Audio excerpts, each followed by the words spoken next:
What I propose to do today is this scene behind me.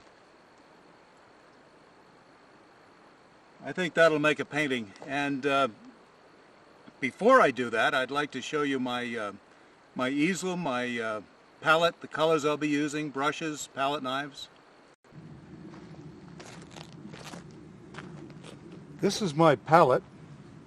These are the brushes I'll be using. Most of them are flats.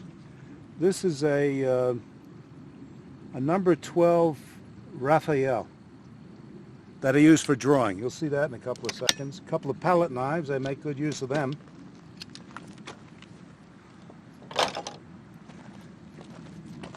White. Cad yellow light, yellow ochre, cad red light, ultramarine blue, alizarin crimson, and viridian. These two, alizarin crimson and viridian, constitute my darkest dark. A combination of the two. The first thing to do is to prepare to paint. In other words, do some thinking before the painting begins. And what you want to do is visualize where the distribution of the various elements, which means composition. So this that light cliff that you just saw, that will be my focus up in here, and then there's some darks behind it. The average of a lot of trees up in the mountains with some rock showing through. I'll probably start the river over here and have that sweeping down. And now that that preparation is done and you pretty much know where things are going to be, now I start to paint the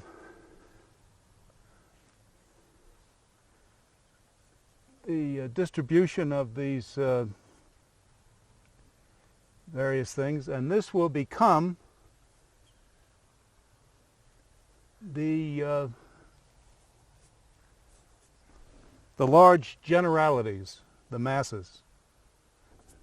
There'll be a little bit of river coming down here, and then here's this tree, and I think I'll bring that tree over a little bit. So this isn't like that, and then this riverbank comes down like that, and then there's all of this business, and here's my focus right there.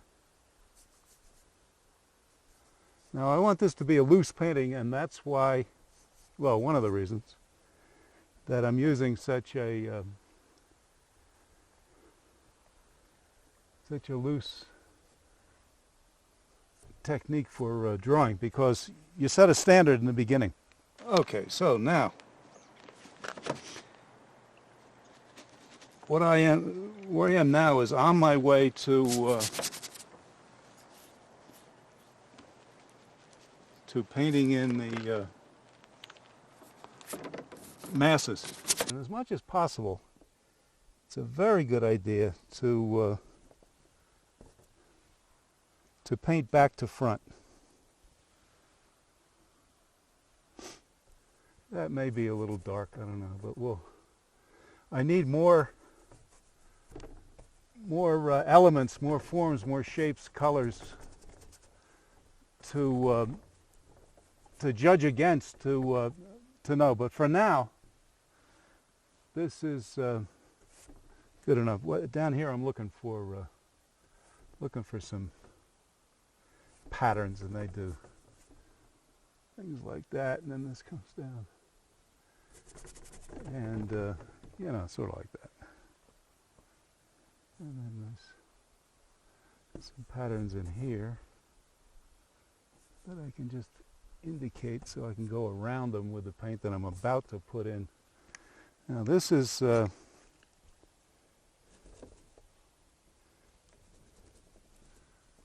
my focus, and there's some yellow rocks that do that.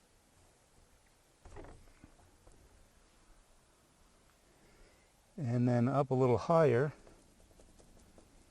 there's some grays, warm grays.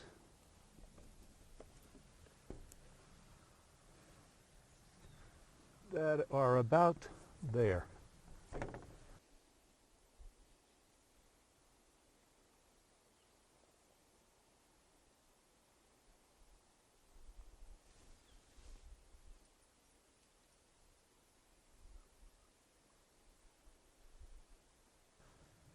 And then this drops down in here.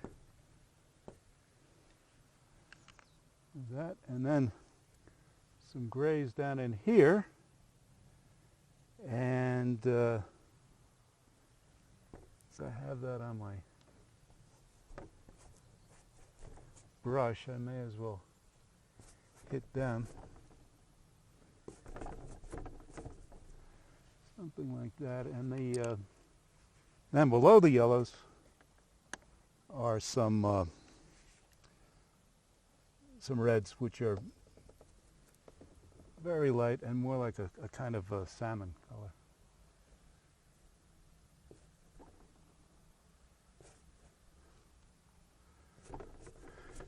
And they extend way over there, and they're sort of lost and found. They're kind of found here, and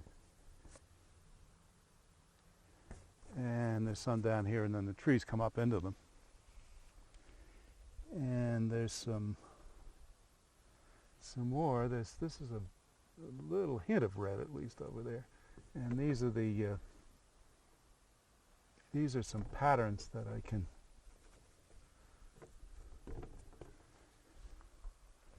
make something out of in a bit. And then there are these rocks showing through in the background here and there. Now what I want to do is to get paint everywhere. Paint in these large masses, and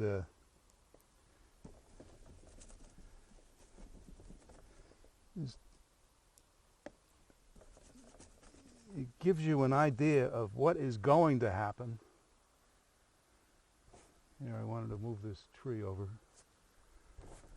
and there's some greens down in here, and then they come over like that, and then they move down in here, and there's some rocks and some darker trees up in here. Normally I would establish my darkest dark at this point, but the darks in the foreground are not very dark in this instance. However, the few little darks that I do have will be darker than what's in the background, and I'll make a lot of them. And here's that tree. Now there's some darks on the bottom of that tree, and then things come over like that, and they do things like that. Now these darks will be darker than anything back here, because that will be an aid for recession.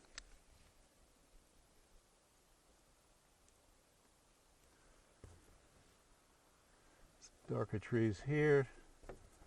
I've got a variety of shapes. Just bring those over whether I can see them or not. And then I can indicate these yellows in the foreground. Now yellow is a color that leaves very quickly. So another aid to recession is yellow or greens in the foreground. Now I can sort of indicate that I'm going to have some brush down in here,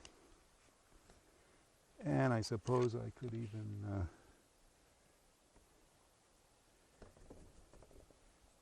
indicate that tree a little bit. It's a fairly cool yellow, but not that cool. And then there'll be some other things over in here, and those darker darks, those darkest darks.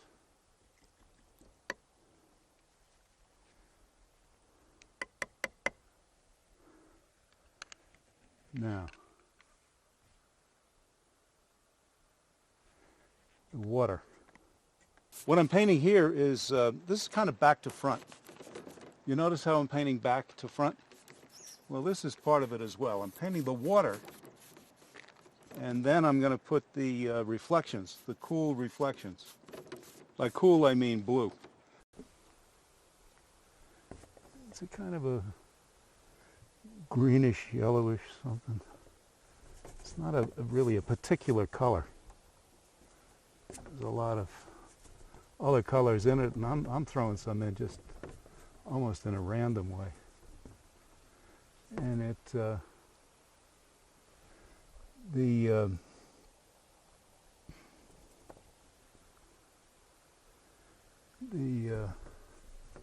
shapes sort of have a direction like that. For some reason it just, and then they're a little darker by the, and some of them actually are giving a hint of reflection. Okay, now on top of that, remember that's the basis for my for the water. There's some quite blue reflections.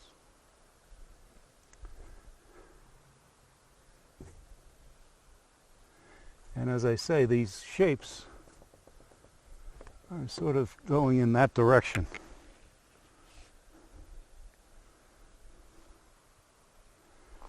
Okay, now I don't want to take that too much further at this point, because now this is giving me an idea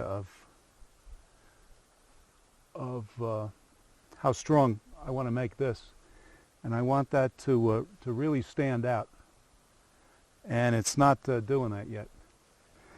So what see if I can mix this again.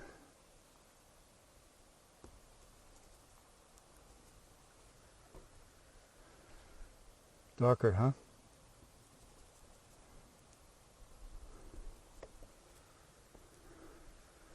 Okay, it's pretty much like that. And it's going to come down like that. That'll be the drawing of it. These trees will,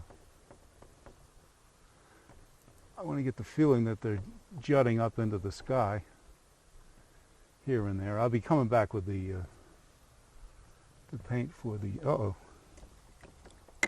for the sky, so that's not finished by any means. Now,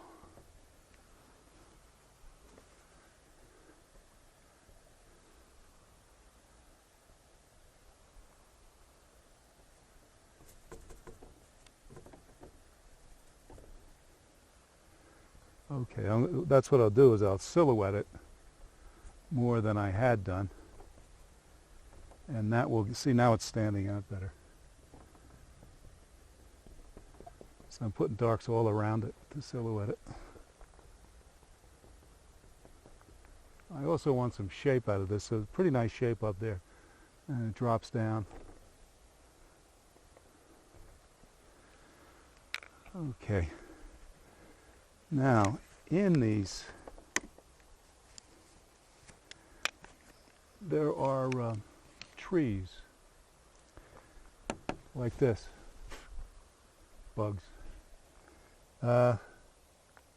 Now in here they would be slightly, I don't know if it's even worth fooling with, but they'll be slightly darker. Again, recession. But what I'm after right at this point is patterns. And you get them by squinting.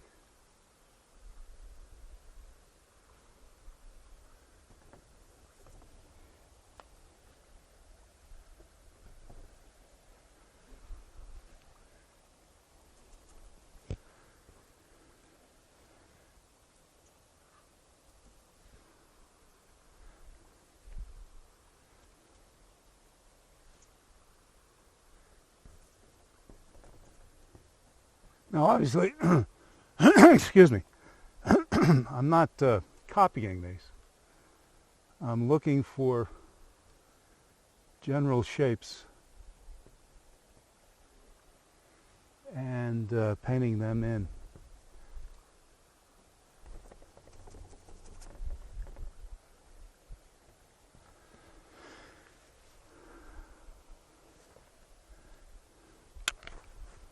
Then in here, some of these reds again, just to, and then the patterns.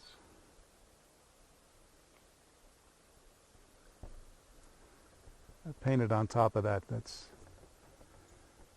the idea. There is to paint back to front, meaning the earth first, and then the trees that are on top of the earth. Now I can see that this is much more of a yellow-green than what I originally had. Again, yellows will bring the painting forward, not that.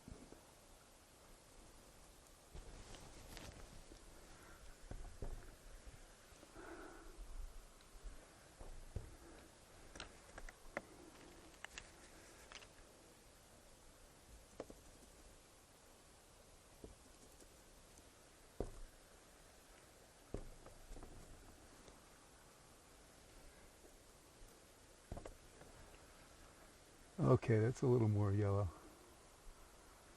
And there's some dead trees and some other things jumping up in here, and some darks.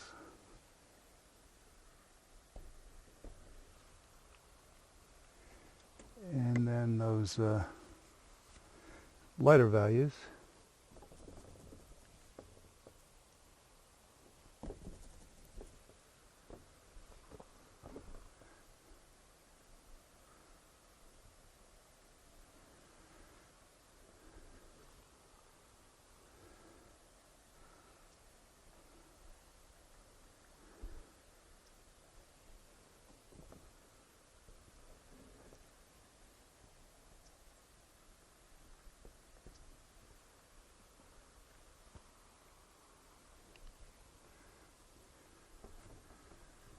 Darks in here, and why not get to the riverbank now? Down like that. It comes sort of like that.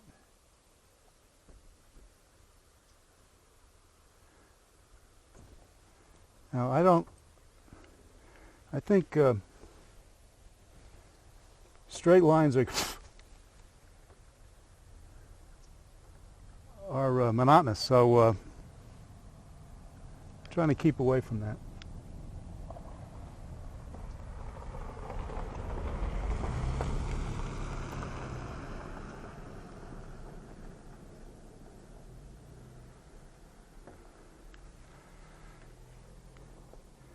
Kept going. Sometimes I stop and want to talk, which is fine usually, but I'd like to continue with this.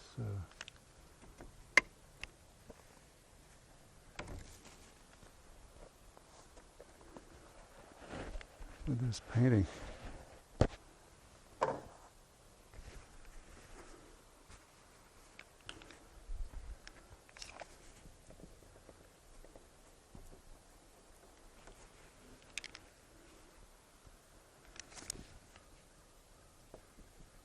So up here there's a straight line again, but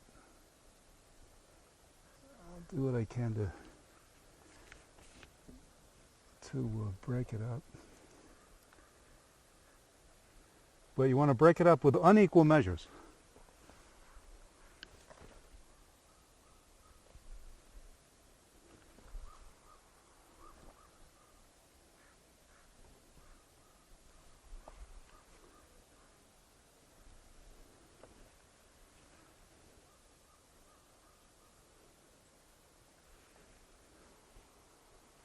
Bunch of rocks.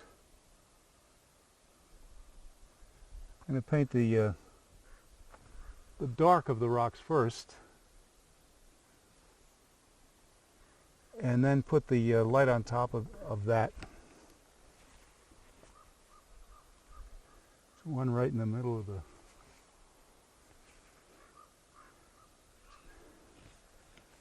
It's down there, and that's a better place for it.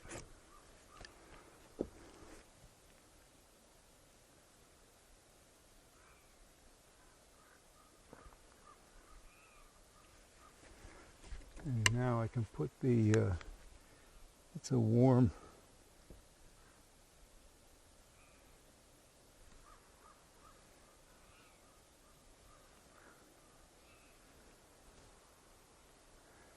see,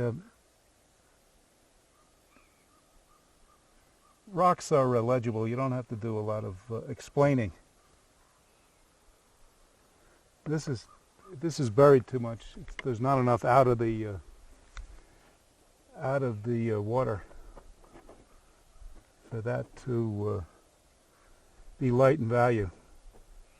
It's light in value because it's dry. There's no... These are light in value because they're dry. They're high enough up out of the water to have dried off. Or never got wet in the first place, for all I know. There's that bug again. Got it in for me. Okay. What the heck. Put a couple. And again, unequal measures. Like this one larger, small, and then that one could be close. Or something. Some way to break that up into unequal sections. I guess you could call them sections. There's some really bright yellows in there, some kind of flowers or something, wildflowers growing up in there.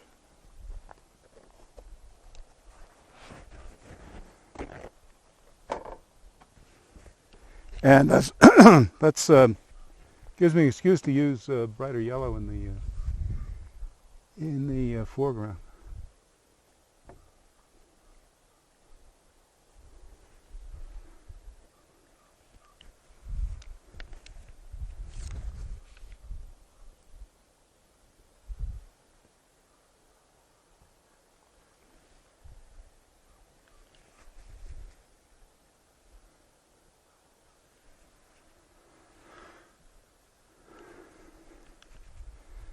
Okay, now finally I can get back to my the painting of my focus. I want to get that pretty much established now against the because I'm pretty confident of a lot of these general masses, and I can now paint this with more clarity. And then, as clear as that is, tells me how to paint the, how to finish the foreground and the background mountains, that sort of thing. Okay, so there's a band there. It's a different sort of yellow. It's about in there, and it's not as light in value as this.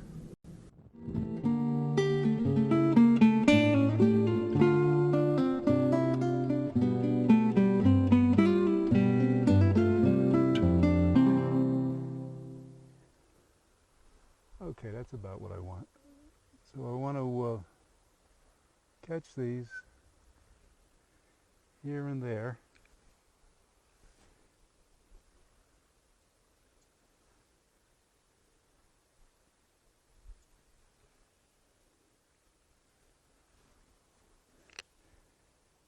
a little bit darker, and then again unequal measures. So this, you can see that these are not, these shapes are all different sizes. You can see that, right?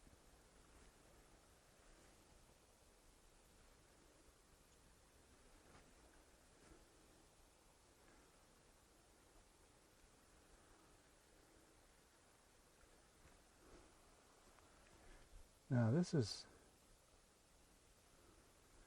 gray is not going to have the same, it's a different local. A local is the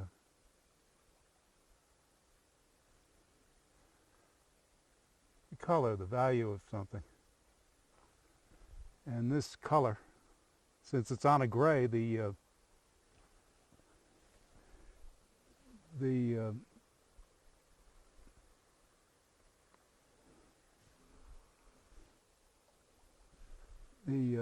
local will be gray as well, but it will have some sky effect. The sky is cool. It's blue. Blue is a cool. Artists think in terms of temperature. Cools and warms.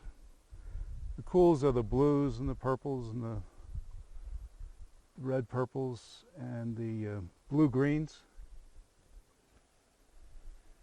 And the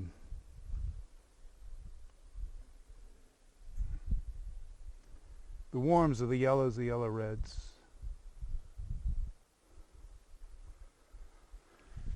And the green yellows. Like that. That's the way you want to think about color. In terms of temperature. Now, also what you want to think about, and keep in mind always, is the position of the sun. In this case, it's in the upper left.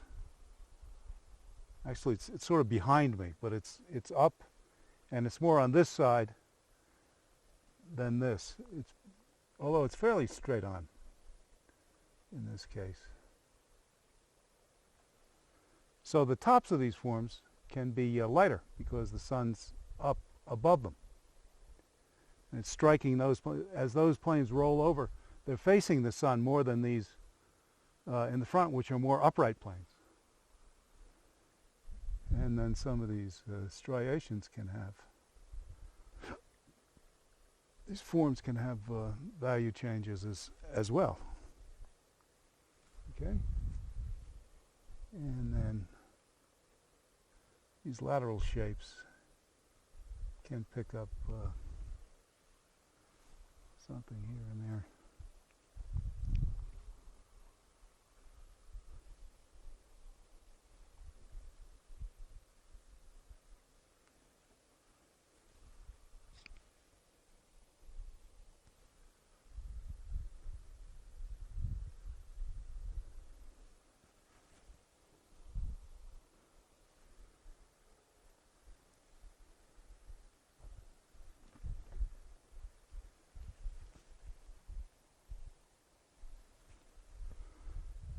Okay, that really wants to be a hard edge, and it is. This edge. And just to make sure, I can take some of this color and just make sure it's really hard.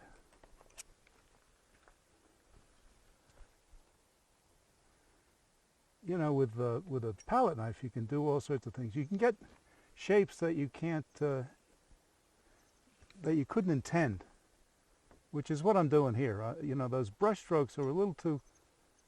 They have a deliberate look, and I'd like to get away from that a little bit, and I can do that with a palette knife. Okay, those shapes are looking pretty good to me.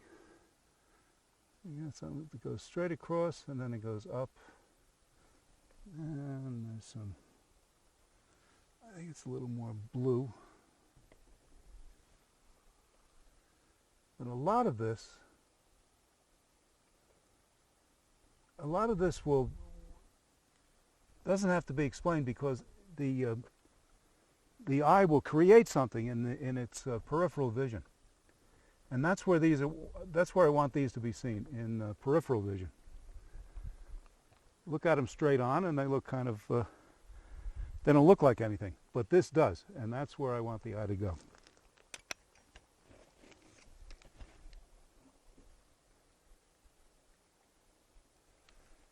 Well, hello.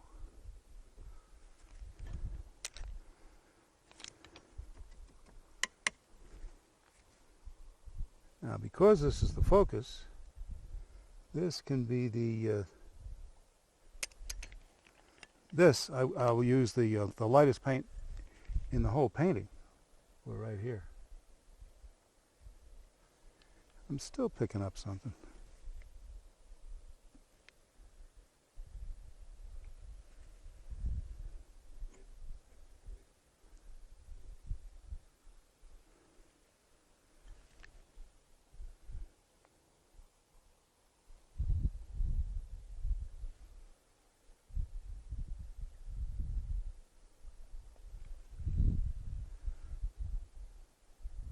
I hope you can see how attractive that is to the eye.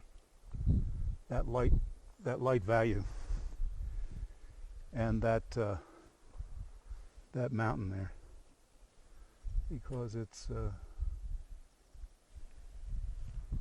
lights in there for some reason. I just stuck them in.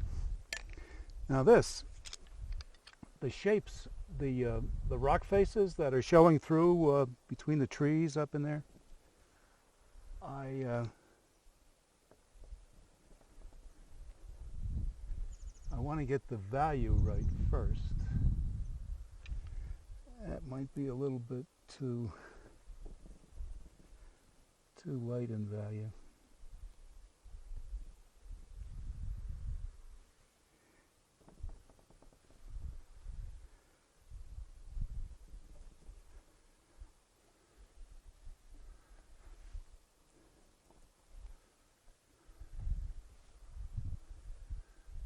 Okay. My teacher used to say, you're not going to hit anything exactly right. So make a mistake in the direction that will help you. So I'm making this darker deliberately instead of trying to hit. And there will be some lighter ones. I'll get to that too. And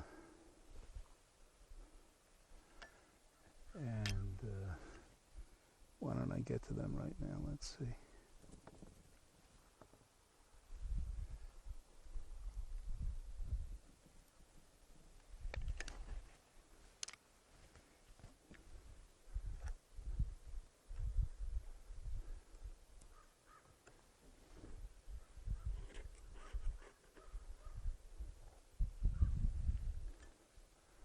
Again, I'm not trying to copy them. I just want them to give a sense of those shapes up in there, which I think they're doing to some degree at least.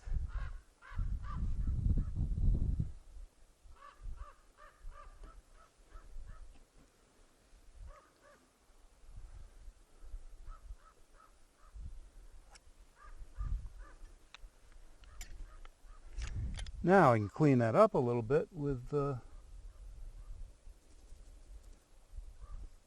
what's behind it.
want to get that shape again. Get that back. Cut in with the sky. Okay.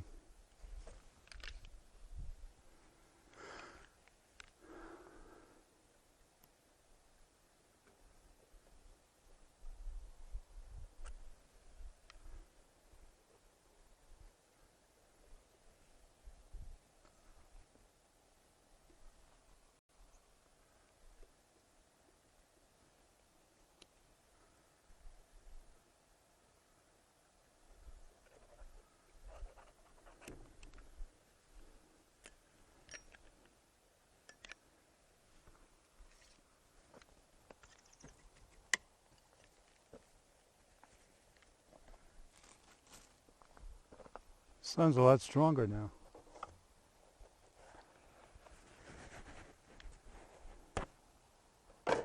By the way, I paint with the painting in shadow. The sun's not striking this painting, and so it's a little cooler. What you're seeing is a little cooler than what I'm seeing, because the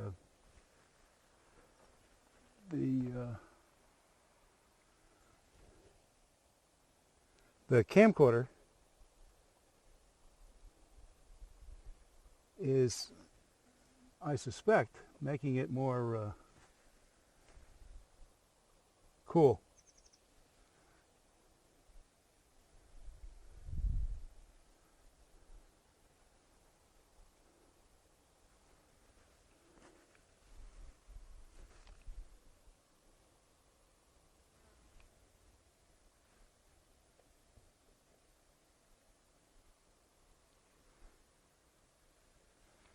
There's some fairly dark cools that those trees were bothering me, that tree line. And it's because, primarily I think, because it needed these dark cools. And then I can put the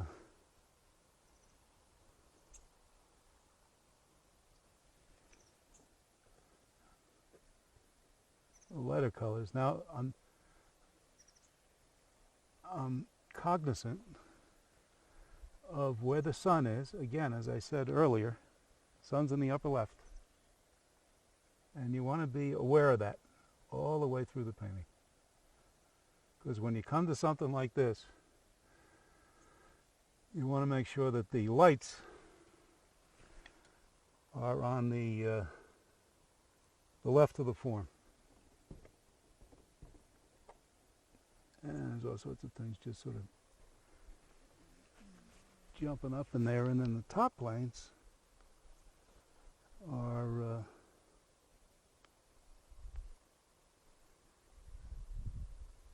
lighter in value and lateral in, there's a kind of lateral motion to them.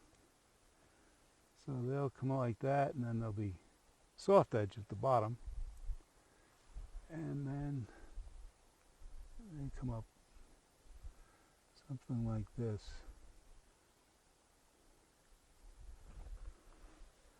And that'll give a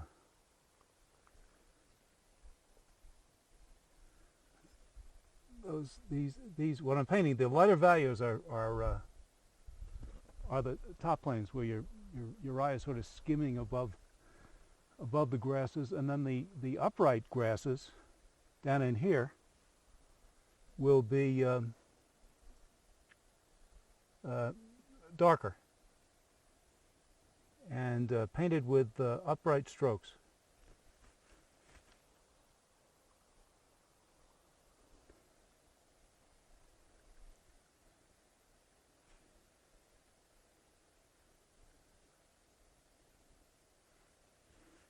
Top planes have lateral strokes.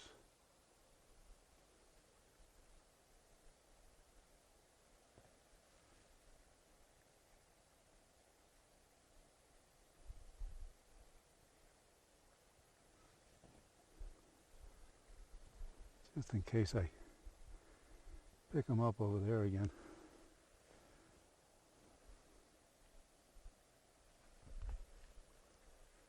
Okay, now we're getting a sense of that plane moving back, which is what I was after.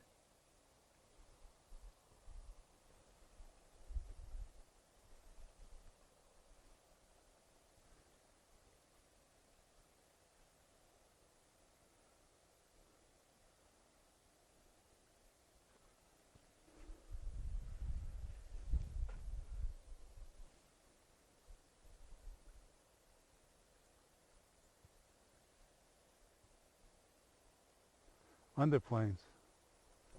Darks at the bottom.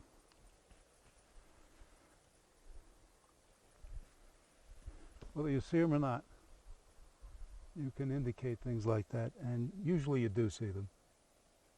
But strange things can happen in nature. And Whistler did say nature's always wrong.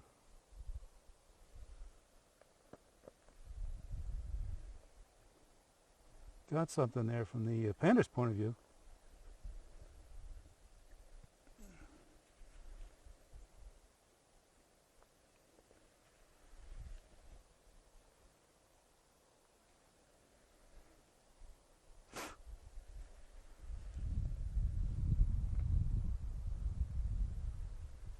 Okay, now I can do the water or the sky.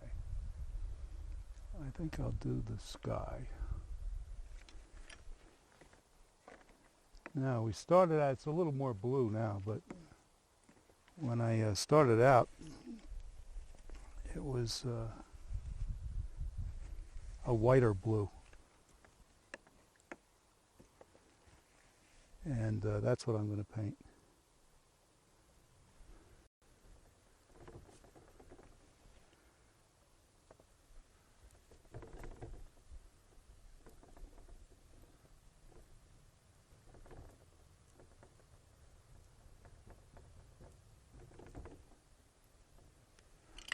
Lumps of paint in there that I don't like.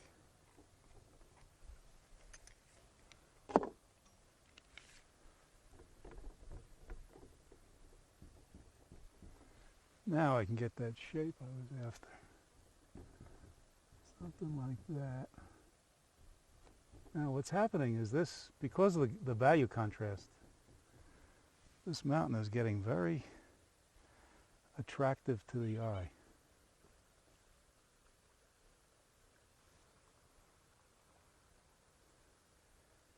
And I think, well, one thing I can do is, and this I do see, there are these blue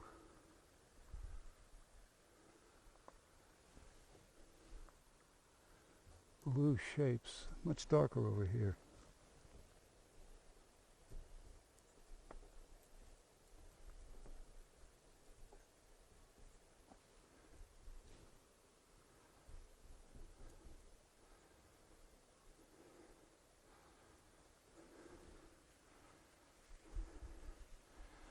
Okay, I like that better because there's less value contrast, and it's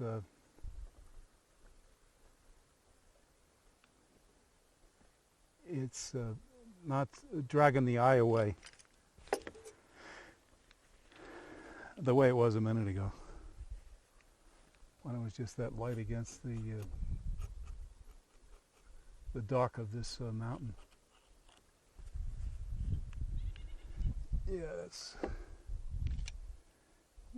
better.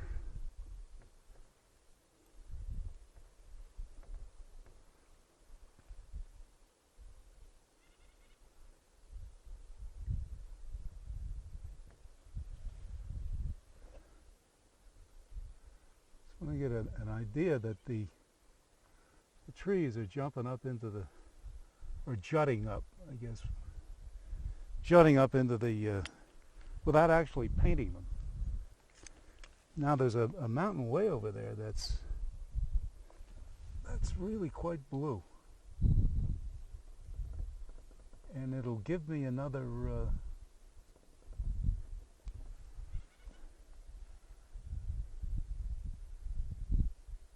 I'm going to make it come in, come down. That motion moving down toward the focus, I think would be is better, and it gives me another layer, another more depth.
Okay, I'm back. I cleaned off the palette and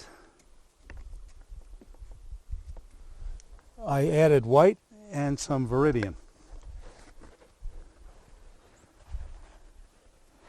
I wasn't running out of white. In a moment of exuberance, I flicked a large portion of it off onto the ground. So I had to add some. Okay, now let's see about the water. A lot of that I can do with my palette knife.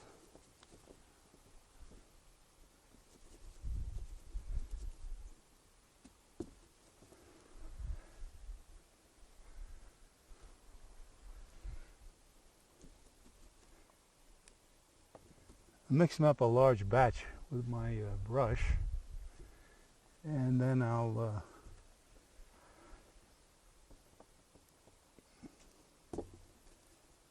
apply it with the knife.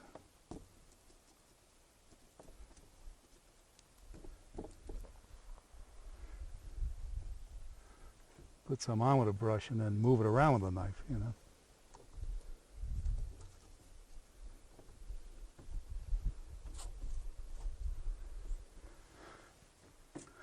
Okay, so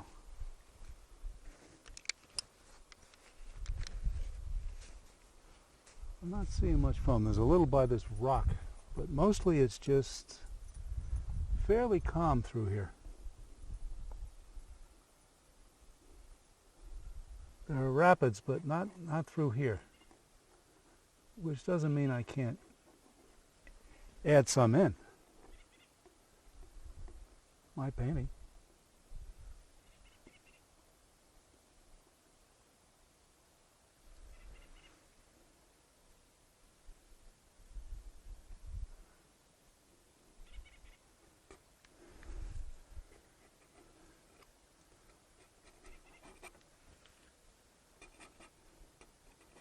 All sorts of things with a palette knife. Could be some trunks or something. Catching light, jumping up in there. Why not?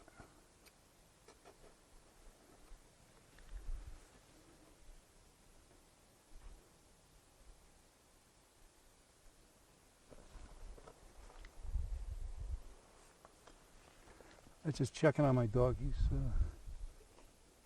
so quiet. I sometimes forget he's even there. Now these, the sky has some light areas. It's blue, but it's also it's these whites, so they'll be reflected. In other words, I can find some whiter areas. Now they'll be thinner up here, these stripes, and thicker down here. Again, an aid to aerial perspective recession.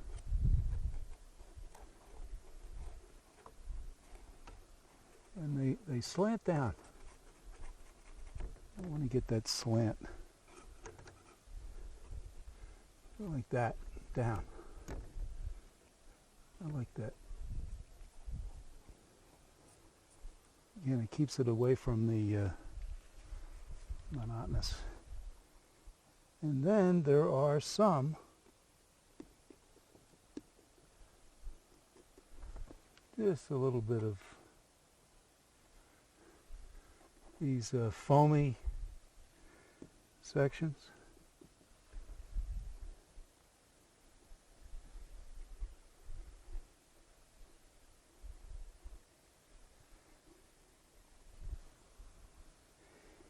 And then there are some lighter reflections. This isn't foam, this is sky reflection. And I just want these, an area like this. I don't want it's the foreground. I don't want it to arrest the eye. I want to get up into my focus.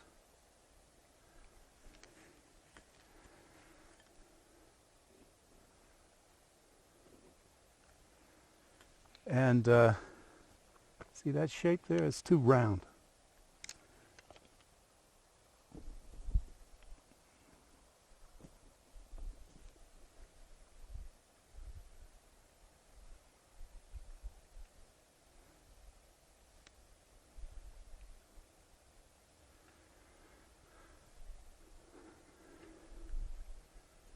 Here's that up.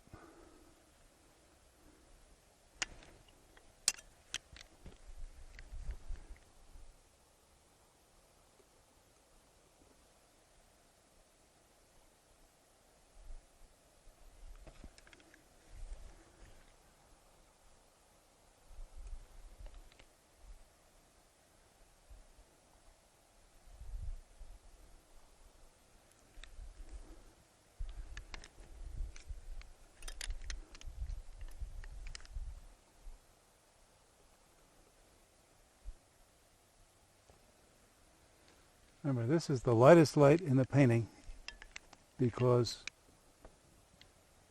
I'm exaggerating in order to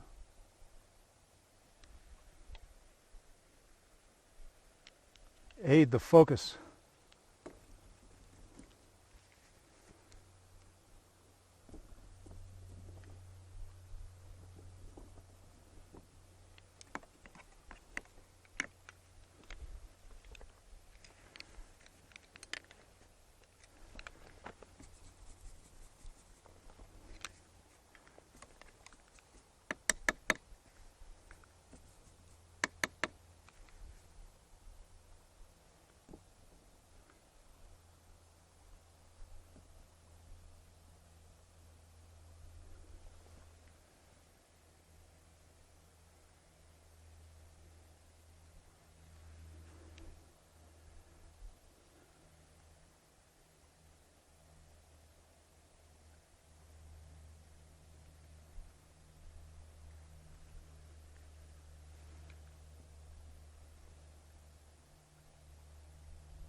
Nature's always wrong, but sometimes it has some good some good ideas.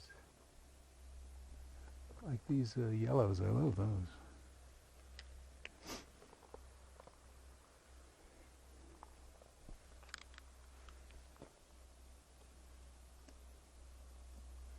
I just noticed there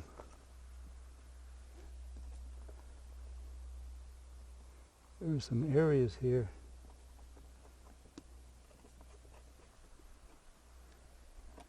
some darker shapes that are sneaking in here and there.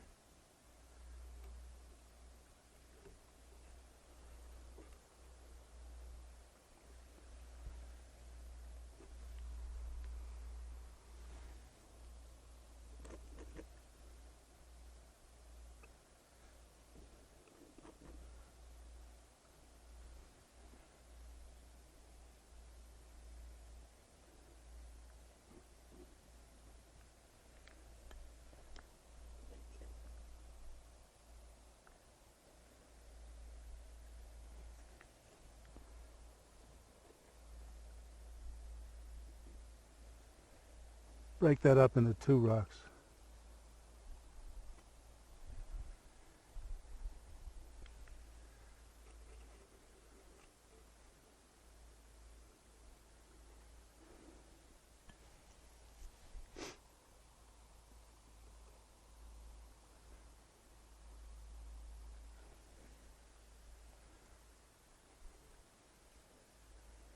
like that, add a little bit of color. It's kind of random color. I mean, it's not something you'd see.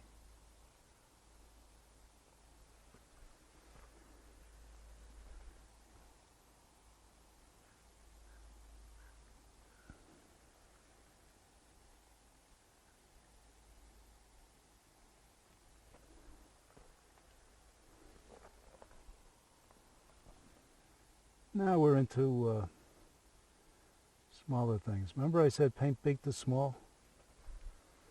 Well, the large masses, the large initial masses were big. Now we're into the small.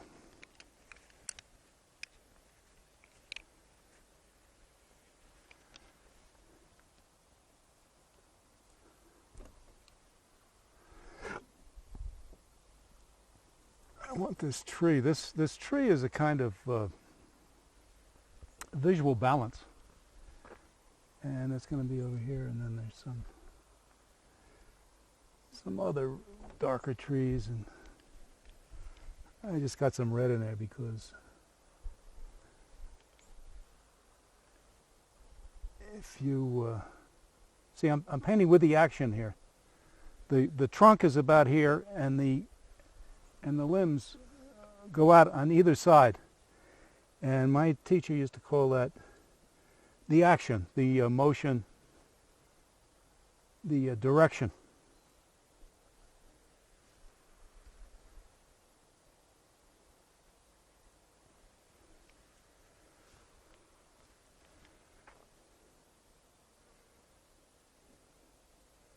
And I'm going to make sure that the darkest dark in the painting is in here someplace.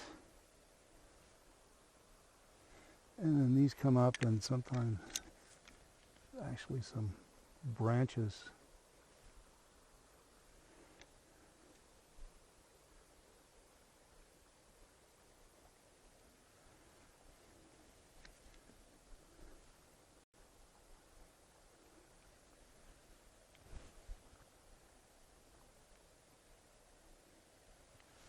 Damn bug is still after me.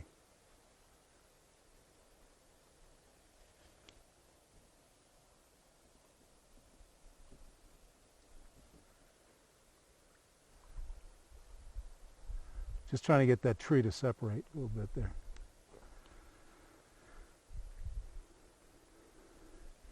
I can do that with a little bit lighter value.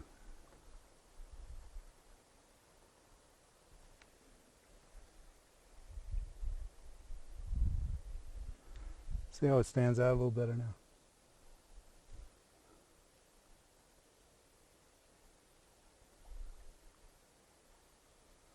Every now and then there's an individual tree, but you don't want too many of those. They start looking like dots rather than trees. But if you have enough of them, they give a hint of what it actually does look like, that they are little trees. After all, compared to the mountain. Someplace else they might be big trees. Little trees make big mountains.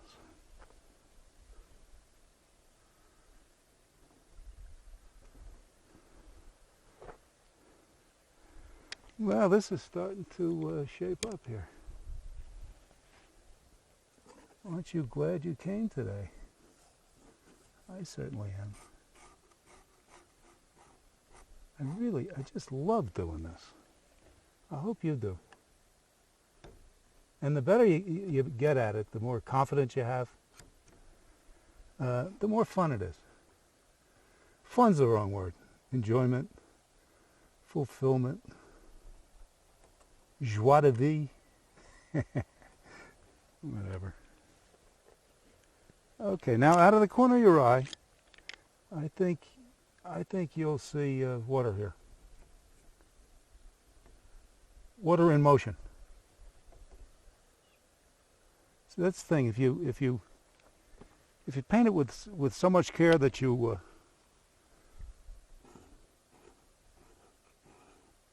it looks static. I believe, you know, I may be alone in this, but I believe that this kind of painting gives it more of a sense of motion.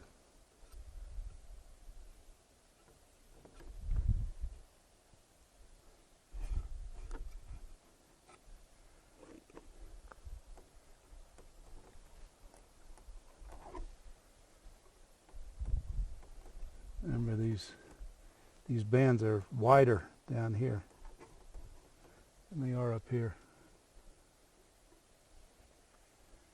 Again, recession. You think about recession all the way through.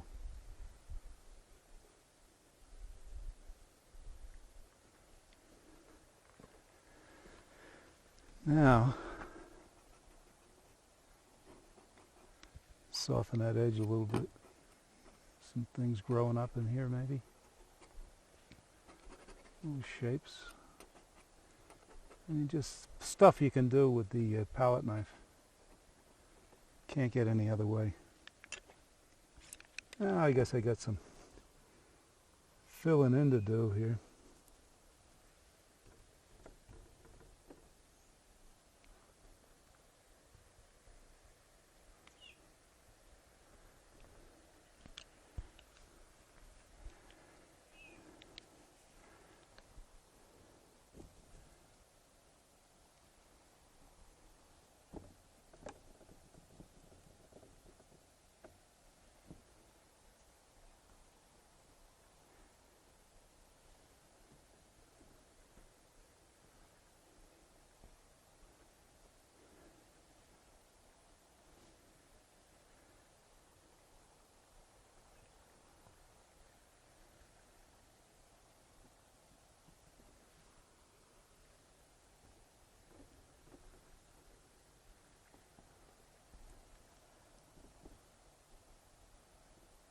Just want to get these greener, these yellower greens in the foreground, bring things forward.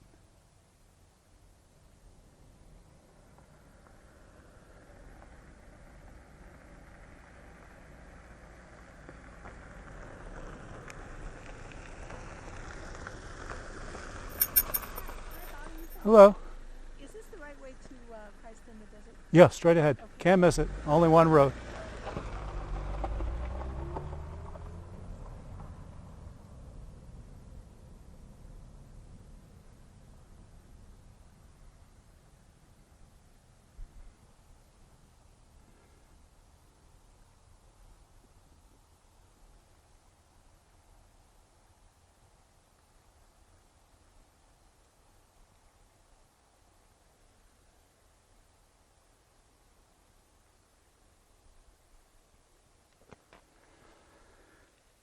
There's a monastery at the end of this road. We're in Abiquiu, New Mexico, painting along the Chama River on a dirt road that, as I say, runs out to a monastery. So that's what those women were asking me about.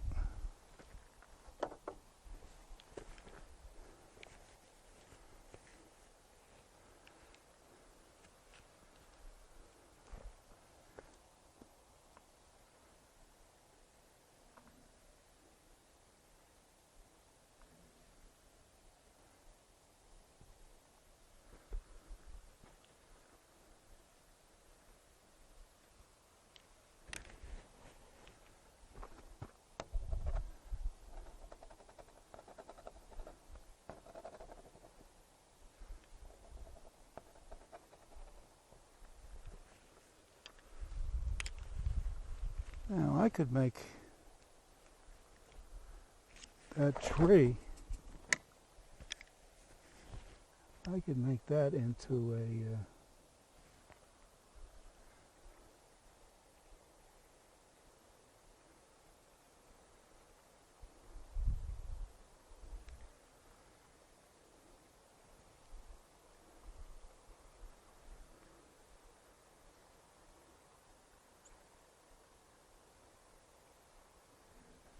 an interesting form, and use it to direct the eye into the painting. You see how the thrust of this tree is in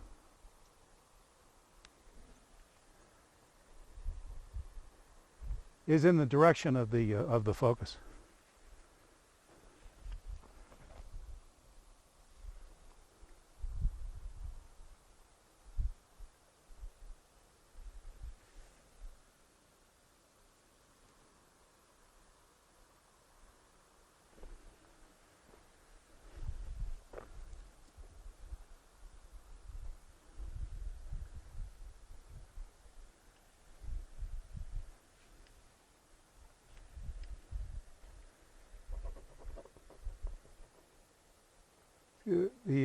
I'm painting the average of these branches.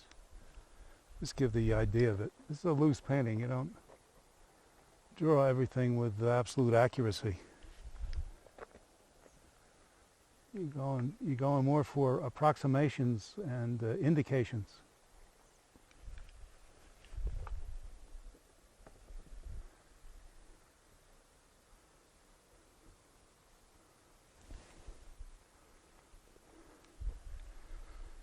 Yeah, that's what it looks like. So it looks like branches to me, the average of them. Again, that motion seems right to me.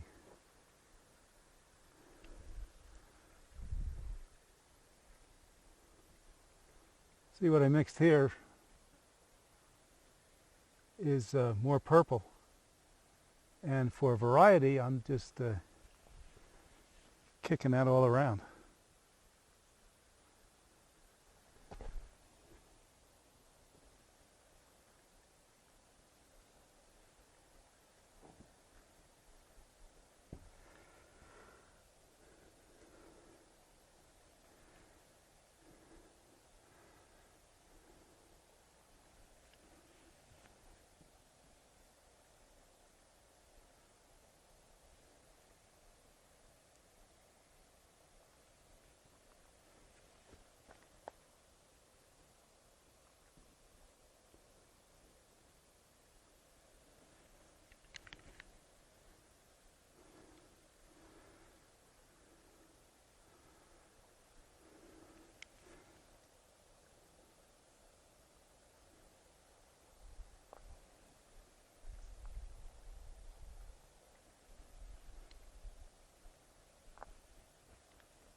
Now I'll take it in the studio, and that'll be the next portion of this demonstration, because I can't see it now, but something will jump out at me in the studio that needs alteration or correction or something, and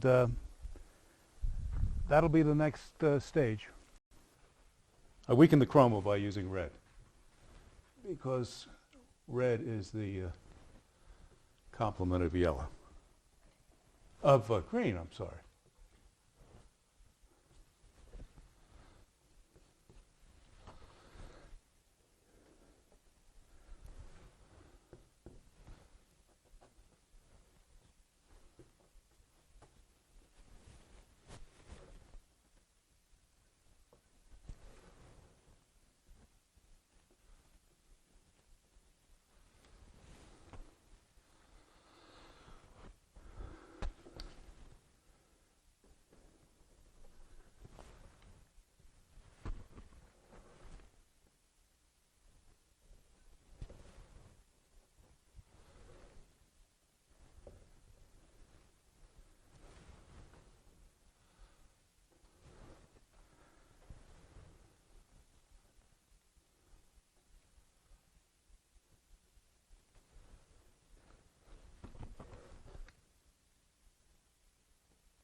Okay.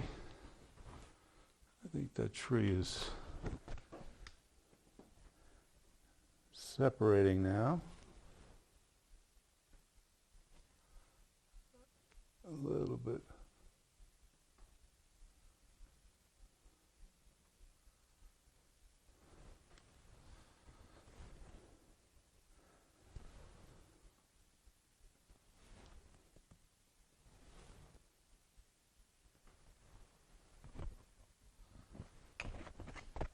Okay, now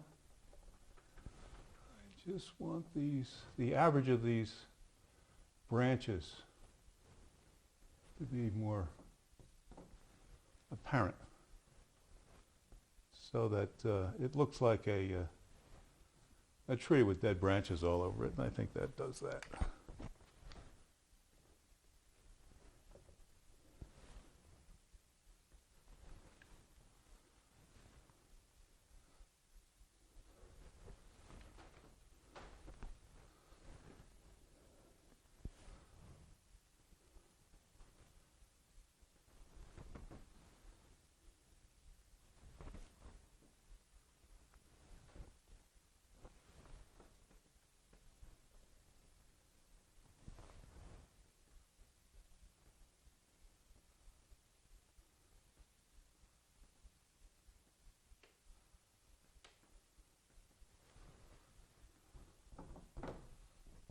If you don't use your finger every now and then, you're wasting a very useful tool, I think.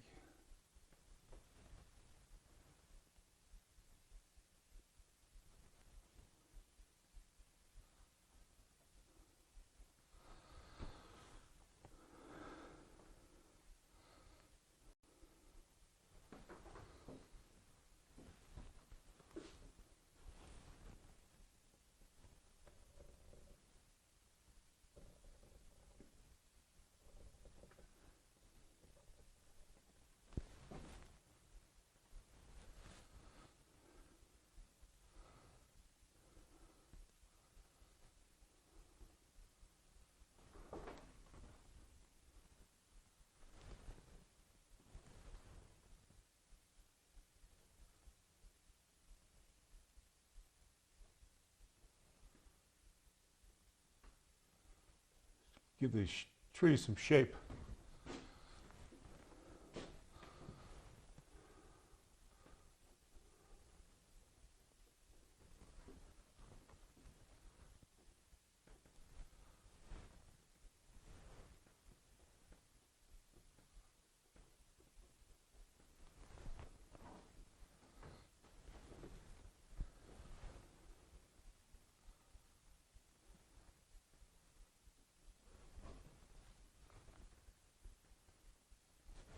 Want those to continue out past the tree rather than seeming to stop right there.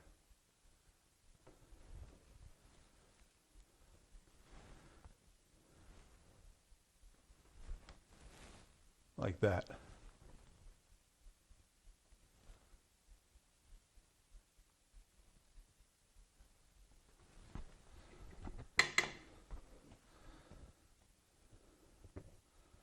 These are just really small things, but they do accumulate. I don't know how that got there, but it did, and now it's gone. And just, I want these variations up here, but I get a little bit too much of a jump here and there. Just see, as I say, these are again are small things, but I just don't want the attention drawn away, even the chance of the attention being drawn away into the background area. This background mountain.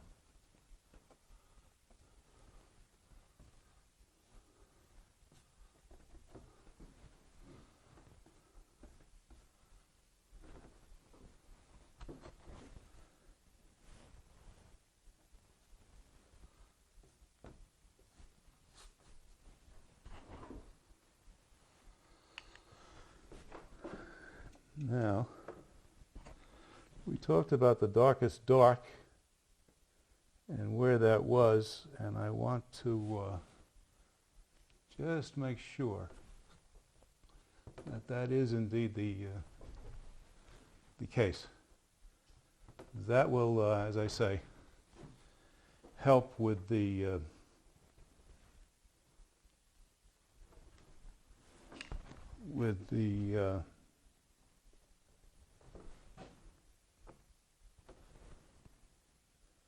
recession.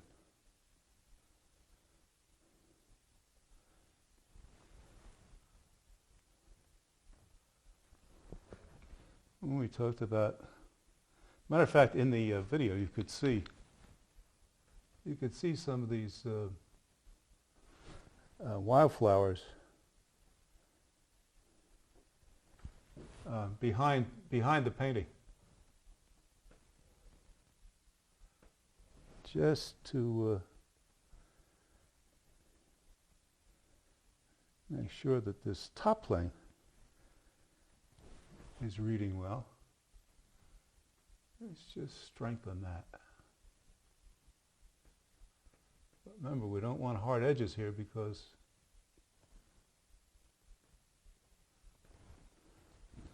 we want the trees to appear to grow up out of the ground. So these edges against the trees are soft.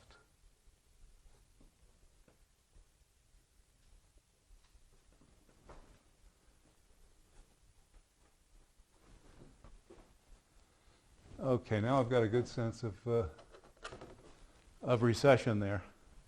And top plane, this is moving back, then there's another, and then it starts moving up into the, and that's what I wanted to happen.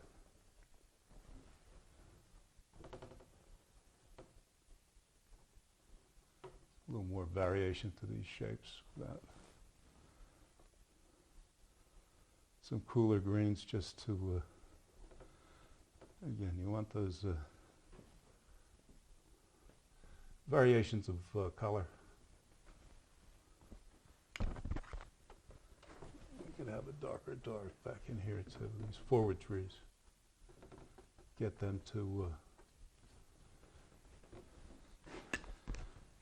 get these to come ahead of these trees. These have slightly lighter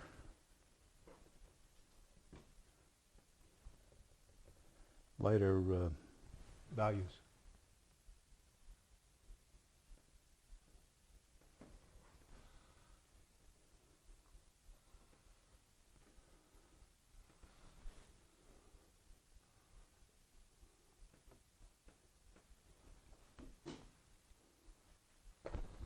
Okay, there was one other small little thing that was bothering me, and that was this line was too straight. All fixed.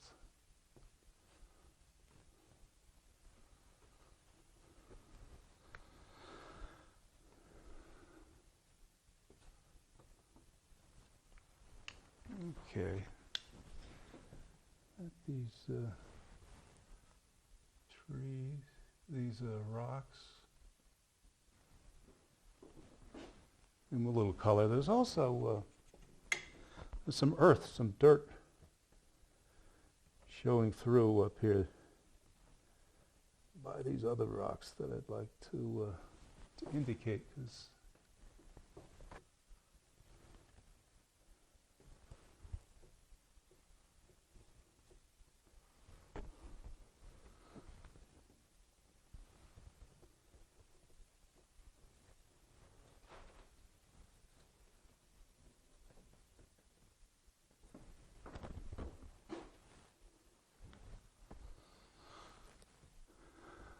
okay, I think that looks like,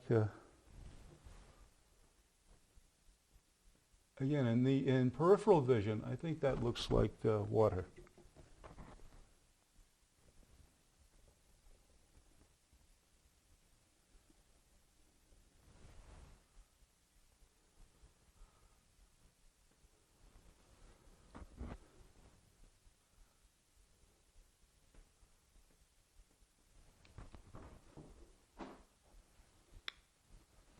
I like graduations, so I think I'm going to make this even more blue as it moves away.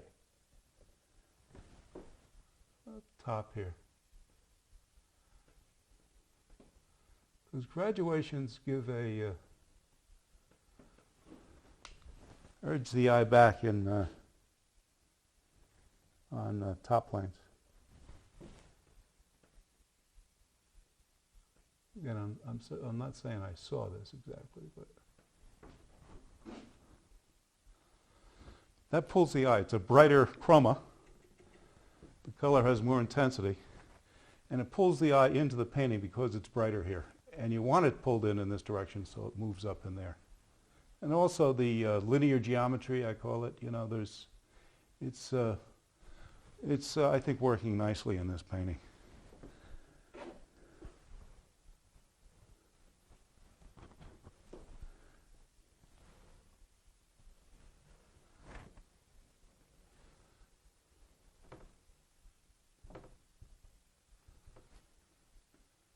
In a sense, there's some things growing up here and there.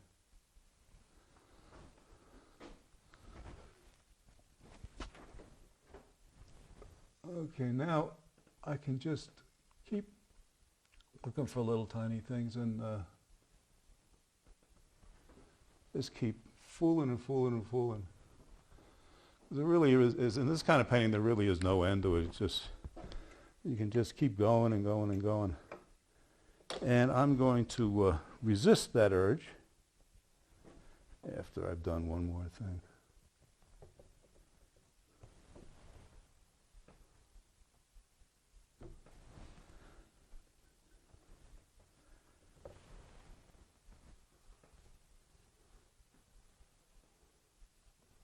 I like that the sky moving sort of into a kind of a greenish as it moves toward the horizon.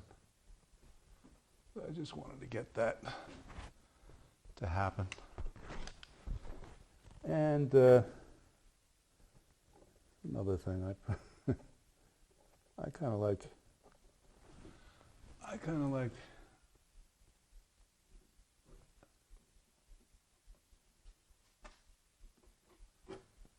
snow caps.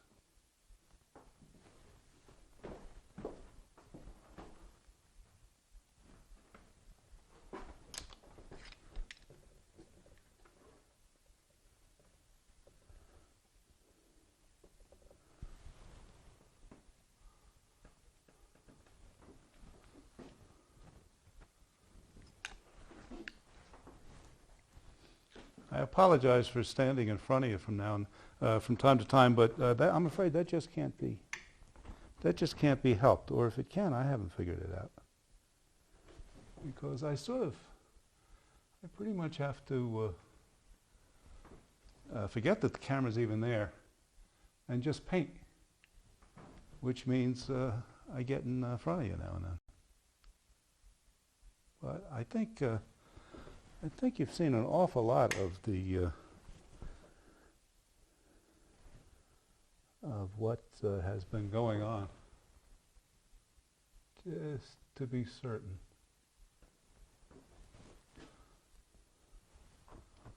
Just want to make sure that's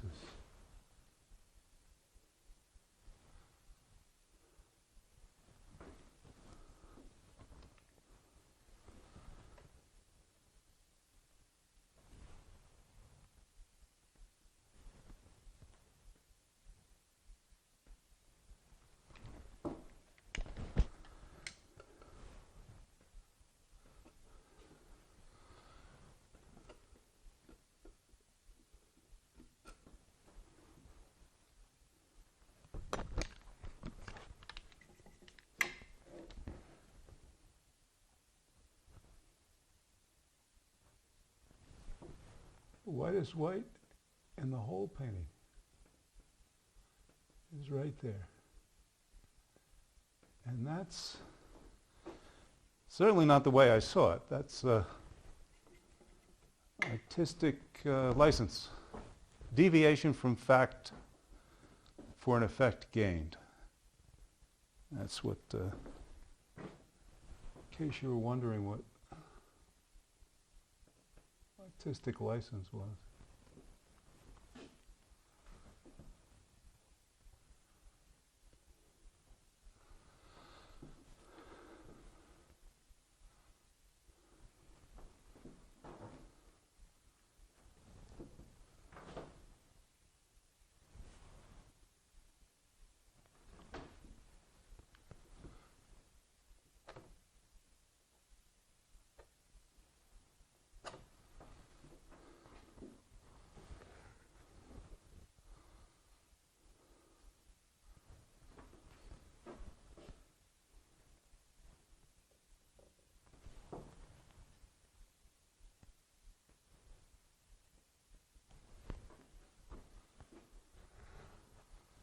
Okay.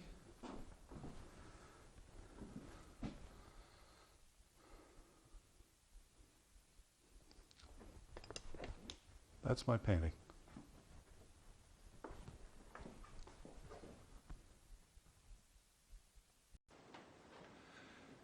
Now I'd like to do a brief tutorial on color and color mixing. Color has three dimensions: hue, value, chroma. Hue is the color's designation, red, blue, green, etc. Value is how dark or light the paint might be. Say, for instance, you did a painting in gray, black, and white. That would be only value. Chroma is the color's intensity, how bright it is, its saturation. The brightest chromas available to the artist are right out of the tube. This is a color wheel with three primaries: yellow, red, and blue, and three secondaries: green, yellow, red, orange, and purple. I like this color wheel because it's handy. It's easy to visualize. You can memorize it. The complements are opposite each other on this wheel. Complement of yellow is purple, complement of blue is yellow, red, and so forth. I think it's a very good idea to actually paint this. Take yellow paint and paint that, and the red paint and blue paint. Then you mix these two, you get green, yellow, red, and purple. Then what I would suggest is that you use the complements to move toward gray in each of the mixtures, till you have 6 bands of color moving slowly toward gray, toward the center of the color wheel. You'll learn a lot about mixing paint. This is how the color wheel will look when you paint it. Another thing I like about this color wheel, because there are others, Munsell, for instance, has 5 primaries. But another thing is that the complement of a primary is a combination of the remaining 2 primaries. The complement of yellow is a combination of the remaining 2 primaries, which are red and blue. Red and blue combined make purple, the complement of yellow. This is not true of the secondaries. Now I'd like to take the colors on that color wheel and show you how to lighten, darken, and neutralize them. This is cad yellow light. It happens to be LeFranc paint.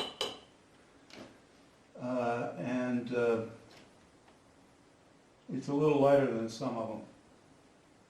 They vary from manufacturer to manufacturer. This is yellow ochre with a little cad yellow light in it to create a darker version of that. Now, to get darker still with my palette is a little tricky. Brown is dark yellow, some of them. If I added say a burnt umber or burnt sienna or something on my palette, I could shortcut this. But a painting has more harmony if the paint has common constituents. So I eliminated burnt sienna or burnt umber from my palette. So I'm going to mix this darker version of that with a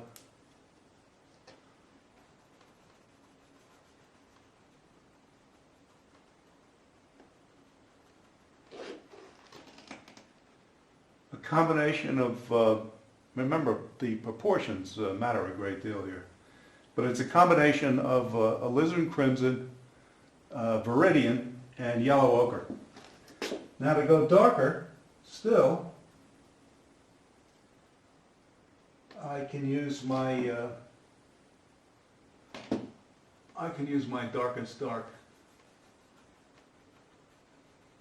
with some ochre in that to just keep its color identity. Now that looks pretty good as darker and darker versions of this cad yellow light. Now to lighten it, of course, I think I already told you that you use white.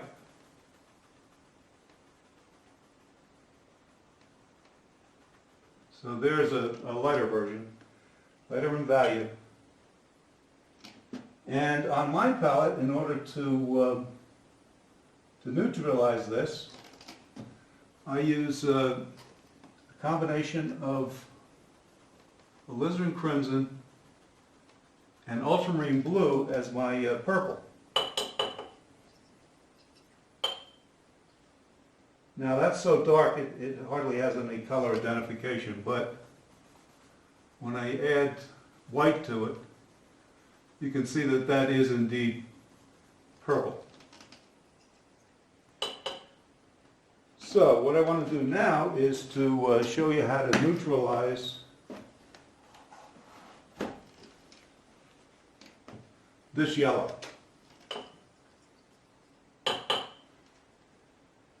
Cad yellow light right out of the tube. So there it is. Now what I want to do is mix purple to that value and add it in to get a neutralized version of this yellow, a grayer yellow at approximately the same value. Now blue. The only reason you're saying that is because the white of the paper is showing through. Now ultramarine blue is a purple blue, which means it leans toward red. Complement of red is green, so I'm adding some green in to get a more balanced blue. That's what I did for that color chart as well. The color wheel that I painted. Then to lighten that, once again I add white. Now, let's say I have a blue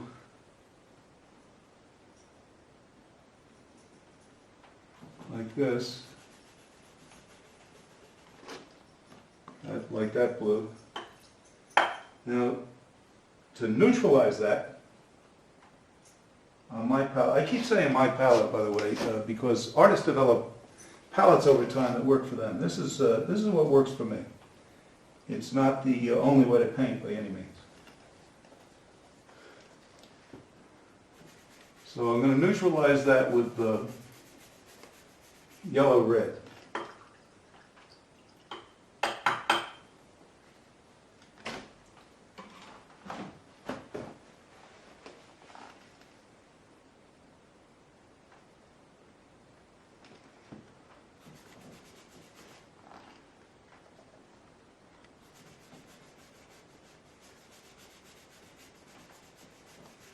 That's heading toward green because there's too much yellow red. So I'm going to add some more blue with some green in it.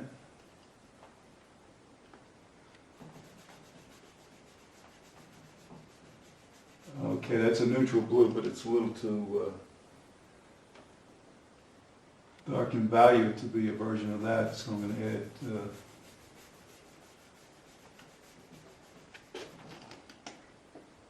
okay, I think you can see that's a little too dark. Just to get. Okay, I think you can see that that is a neutralized version of that, a grayer blue at about that value. Now red. CAD red light right out of the tube. To darken that, I'll use alizarin. To a darker still, I'll use my darkest dark. My darkest dark is alizarin and viridian. Alizarin and viridian are essentially red and green. Red and green are complements, so when you combine the two and then add white, you get a usable gray.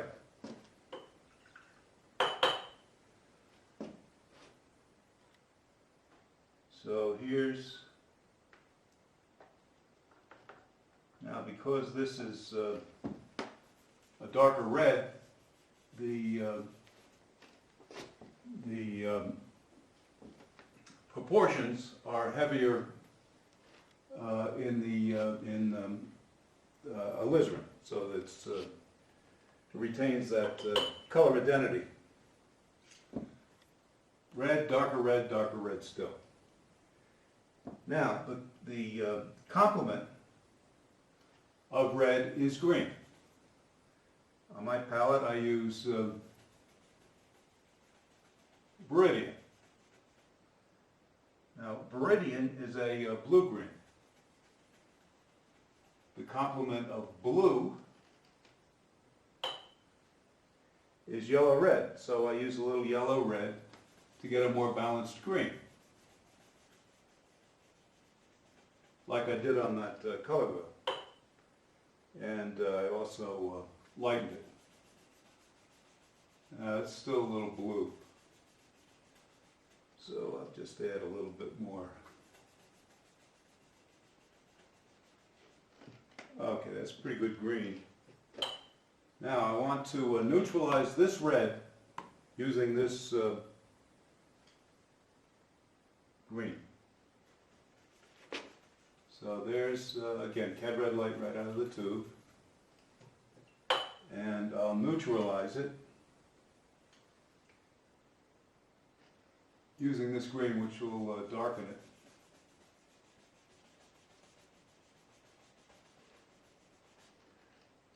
So I'll use a little bit more of this green. That's a darker value. I'll just lighten it a little bit, hopefully,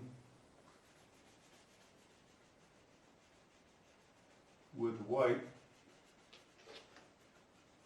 And it's still a little bit darker, but you can see that this is a neutralized version of that red, a grayer red.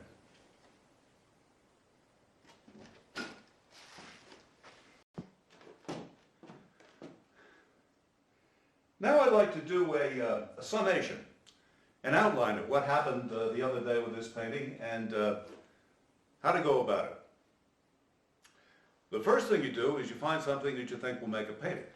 Then you decide on the size. This is a 20 by 24 on gesso masonite. Then the shape, upright or horizontal.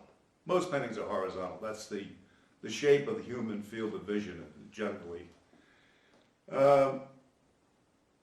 Then you decide on the horizon line and certainly the focus, the center of interest, what my teacher called the effect of the painting.